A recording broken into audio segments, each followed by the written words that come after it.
Hi, everybody. This is Tim at Comic Carnival, and I am here with Derwin Lester, the proprietor of Divided by Zero Books and Comics. You now have a comic line as well. Yep. And audiobooks. Audiobooks. I listened to one of your audiobooks. I really like. Who's the announcer you got? The voice guy. He's really good. Which book? It was Thin Line. Thin Line. I don't think we have Thin Line recorded. Oh gosh, I don't remember what it is. Then sorry. There's one guy named Jason Springer who does the shorter ones, the ones that are 2 hours. He's a guy out of Wisconsin.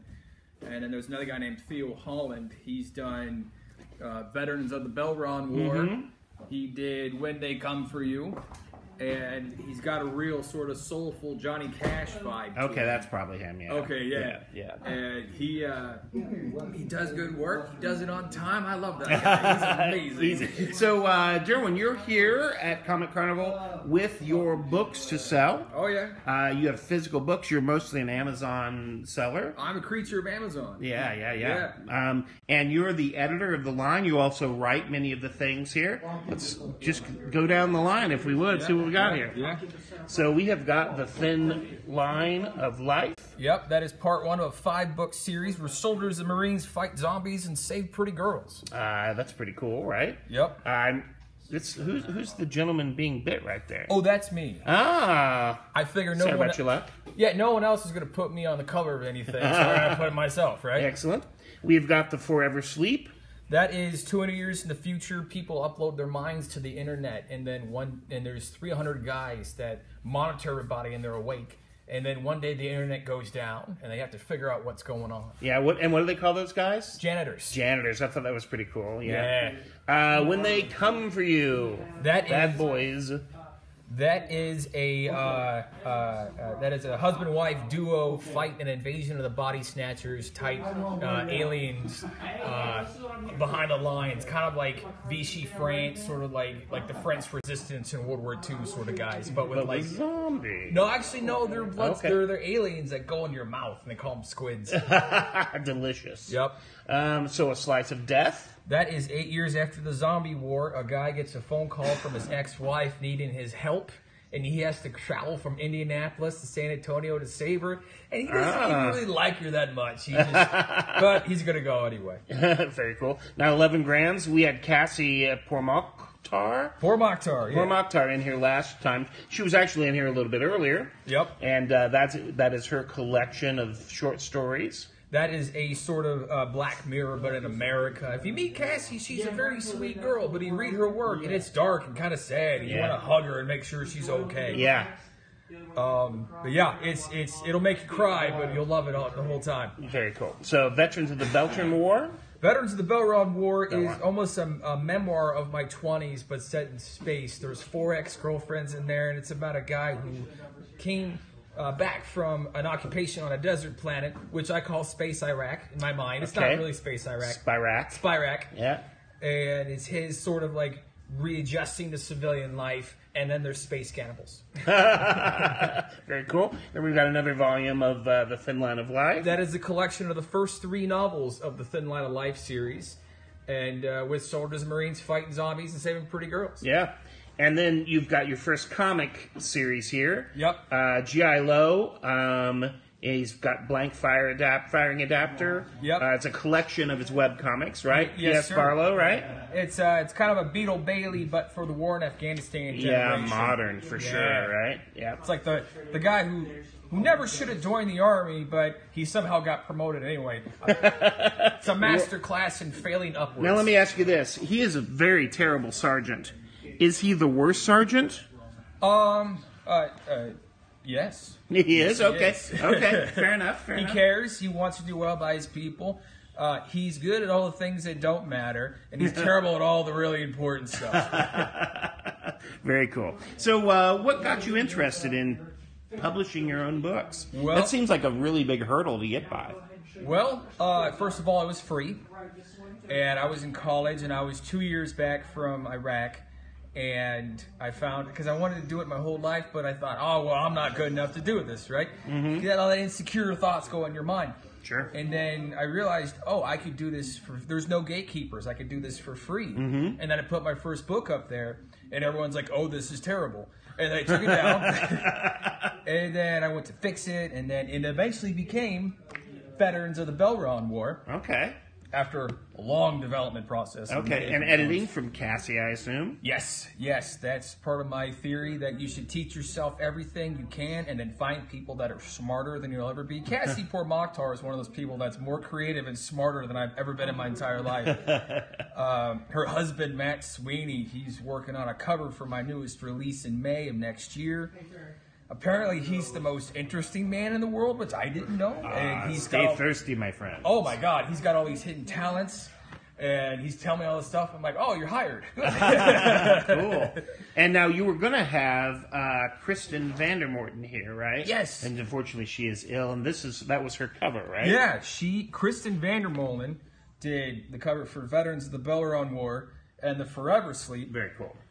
And we were hoping to have her here, but she just... wasn't up to it. I'm sure we can sweet talk her into coming next time if I bring enough pie. Yeah, we met at work. We both work in this accounting office. And I said, oh, I publish books. She said, oh, I can draw. And she showed me this thing, and it was amazing. And I'm like, oh, you're hired. Very cool. And so that's kind of how I've been collecting people for the last couple of years. And sure. Everyone's got these hidden talents, and everybody's hiddly creative, and it's great. So do you prefer being an author or being a publisher? I would prefer to be, if I could write all day, then yeah. But me publishing builds me the networks and the connections I need to write. Okay. So me and working with the people, helping like the guy who wrote this, right? He hit me up and he said, "Will you make this for me?" And I was like, "Well, yeah. I don't know how to do it, but I'll figure it out." And then I did. And he's currently he's still in the Army. And I saw he did a Facebook post that he had to babysit a group of soldiers overnight. He said it was like a slumber party, but less responsibility. Yeah. He's having an interesting time right now. Yeah. But no, and I love meeting new people, and kind of the more I branch out, the more people I bring to the party, the better it makes me, the better my work looks. And so I try to carve little times out for me to write and be creative. And a lot of it too is if you're going to do this, you got to learn bookkeeping. You have to teach yourself everything, and you have to network and make connections and all sorts of stuff. But I'd love to do it full time. Yeah. But let's hopefully you can do that, right? Yeah. I mean, you got to build a portfolio. You've got to build a group of books. Yeah. Yeah. Do you recommend people self-publish on Amazon? 100%. Yeah. It's if you've got half an idea, it's the only bad part is that anybody can publish, but that means everybody can publish. Yeah. So your first book is probably not going to be great. I mean, I know mine was, but because if you're teaching yourself everything, you have to give yourself a little bit of room to fail, and you have to be able to accept that, hey, this is going to take me a while, because that's what it took me. Yeah. Because all of this is about 10 years worth of work on this table. Yeah. But I definitely recommend it. It's a lot of work. You get a lot of one-star reviews sometimes, but I see those as like a badge of honor. You know, like you're not a real author until someone's like, he's stupid and we hate him. Well, they took the time to read it though, right? Yeah. Some of them maybe. I had one guy who said, I read 2 pages and there was 3 misplaced commas, and I'm not going to read the rest. 1-star review. Yeah, maybe commas they're important, but... I haven't. That's back when I was editing. Cassie would never let a comma go like that, right? Never let that happen. No, man, I wish I was half as smart as Cassie. Very cool. So, how hard is it to get something published on Amazon? It's like upload something to Facebook. Okay. There's no gatekeeper. There's no gatekeeper. You've gotta. You gotta read a lot, but it's or at least accept a lot. Yeah, you have to collect a lot of accepts. Yeah, collect a lot of accepts. You gotta figure stuff out, and if if it's inappropriate, right, then Amazon might take it down. But that's like illegal stuff. Oh, okay. And outside of that, everything's fair game. Now, how do you stand out in such a crowded market? Is it crowded? I would assume. It is. Yeah.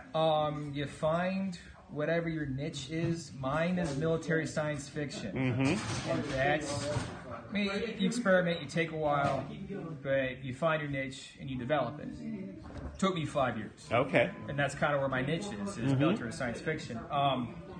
You got to surround yourself with talented people. That's harder than it sounds. It took me a while. I've got about 6 now. You were lucky your dad was one of those guys too, right? I had no idea he could write. I mean, he was one of those guys that spent his whole life just, I've got 3 kids and a wife. I need to work 60 hours a week because that's what men from Kentucky did. And later in life, I started writing, and I said, hey, Dad, let's play together. And then he's my writing partner now. That's cool. And yeah, if you ever get the chance to self-publish on Amazon, I highly recommend it. And just experiment with it. And the first time somebody pays you money for something you wrote, it's the best moment of your life. It's great. That's cool. Are you working on something now? I am working. Oh, what else? I'm spinning a lot of plates. Hold on. Sure. We're going to have issue 3, a blank fire adapter. Excellent. In March, probably. Okay. G.I. Lowe. Yes. Check them out on Facebook. There's also a novel that has been spent 10 years in development called The Liberation of Earth. It's a sequel to this. Okay. Kind of. It's so aliens, right? Aliens. Mm-hmm. And it's aliens took over the planet 100 years ago during the Teddy Roosevelt administration. And this is 100 years later. And this is kind of how society's evolved. But it's also a little bit of a commentary on modern-day American life where you've got 2 sides of people, and they're all mad at each other. Everyone generally wants the same thing. They just want to raise fat kids and have a nice life. No one really wants to be mean to anybody. And you've got American rebels, and you've got people that work for the Empire. And it's a little bit of a commentary in Star Wars, too, where if there weren't any Jedi, all the rebels would die. And I always watch Star Wars and root for the Empire, because I'm like, well, at least they have, like, health insurance, obviously. The rebels can't hold on to a planet. No. And that is, we're looking at putting it out in May. Okay. That's tentatively the release date. And is this you and your father, or? This is just me. Oh. Yeah, I think Dad's working on something else, but I'll get into that later. He's not quite ready to talk about it yet. No problem. Yeah, we're looking at developing our own podcast. If we can figure that out, we got to teach ourselves some more stuff. Sure. And that'll be available on dividedbyzero, is it .com? Dividedbyzero.com will be the home of our podcast. Yeah. And also YouTube and anywhere else I can throw it up. Fair enough. We're also looking at making toys. What? Yeah, we're going to have G.I. Lowe toys. Hopefully. I'm at a... Got a toe in at least? Yeah, it's one of those things where like, I wonder if we can do this. And someone was like, yeah, I think I can do that. And I'm like, oh, cool. Wow, neat. Half of all my success is talking to people and saying, hey, you want to do this? And then they say, oh, yeah, why not? Let's try it. You're a motivator. Oh, yeah. That's very important. Yeah. It's easy to talk. It's harder to get things done. Yeah. That seems to be my best skill is like bringing people together and hopefully I can pay people once in a while. Yeah. Is Cassie working on anything? I really liked her 11 Grams book. Yes, but she's keeping it close to the vest. Okay. Fair enough. That's, she's got something she's really excited about. And something she's been working on for a minute, but she's keeping it close to the vest. Yeah, no problem. So we've got all your Divided by Zero books are available on Amazon. You can go dividedbyzero.com. Dividedbyzerobooks.com is the home for all of our stuff. Yes. Oh, excellent. And it's all available. You can either get it digitally or there are physical copies. You can come in today if you'd like. You can. To get a physical copy signed by Derwin. There's also audiobooks, too, on Audible. Also, real quick, if you if you publish on Amazon, there's no reason not to do your own audiobooks because there's 1,500 stories wanting to be made on Amazon at any given time. There's 90,000 people wanting to be audiobook producers and be narrators and stuff. So the ball is in your court. Oh, wow. And I figured that out, and I'm like, oh, so I don't have to do any of the work. I just have to approve auditions, and then I get half the money. That's great. So wow. So did they come to you with a snippet? And you say, go ahead with it? Or did they do the whole thing? You put an audition on there, probably about, I usually do about 3 pages. And then, you'll get 6 real fast. Like 6 different people. You're going to have some people that kind of sounds like they're just talking into their laptop, and it sounds awful. Okay. Don't go with the first one you get. Fair enough. And I have been lucky enough to work with 2 guys, one guy named Jason Springer and one guy named Theo Holland.